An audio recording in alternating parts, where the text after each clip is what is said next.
மணி 9:40 ஆயிடுச்சு. இப்போ தான் கடைக்கு வரோம். வேலையை ஆரம்பிச்சிடலாம். மணி 10 போகுது.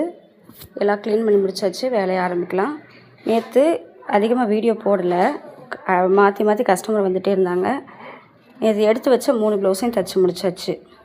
அதில் ஒன்று வந்து ஸ்டோன் வச்சு தைச்சிருந்தோம். அது வீடியோவில் பார்த்துருவீங்க.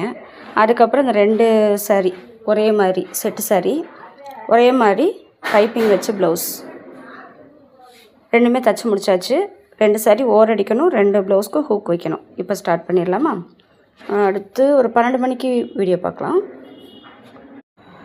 ஒரு விஷயத்தை வந்து முழுசாக முடிக்கிறதுக்கு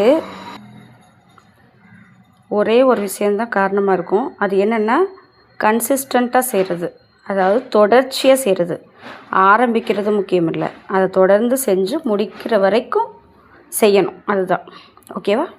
நம்ம எடுத்த வேலையை முடிக்க முடியுதான்னு பார்க்குறோம். முடிக்க முடியலைனாலும் பரவாயில்லன்னு சொல்லிட்டு மறுபடியும் ட்ரை பண்ணுறோம். இந்த 2 மணி நேரத்து வேலையை ஒரு நாளைக்கு 2 மணி நேரமாவது உருப்படியாக வேலை செய்யுங்க. அடுத்த ஸ்டெப் எடுத்துக்க. ஒவ்வொரு 2 மணி நேரமும் ஒவ்வொரு ஸ்டெப் உங்கள் லைஃப்பில் அடுத்த கட்டத்துக்கு போகிறதுக்கு. ஓகேவா? நம்ம ஸ்டார்ட் பண்ணலாமா? நம்ம எத்தனை தடவை தோற்றாலும் மறுபடியும் ட்ரை பண்ணிகிட்டே இருக்கலாம். ஸ்டார்ட். இப்போ நான் அடுத்த 2 மணி நேரத்தில் எவ்வளோ வேலை செஞ்சுருக்கேன்னு பார்க்கலாம். நீங்களும் வேலை எடுத்துக்கோங்க. யார் அதிகமாக வேலை செஞ்சுருக்காங்கன்னு பார்க்கலாமா? ஸ்டார்ட்.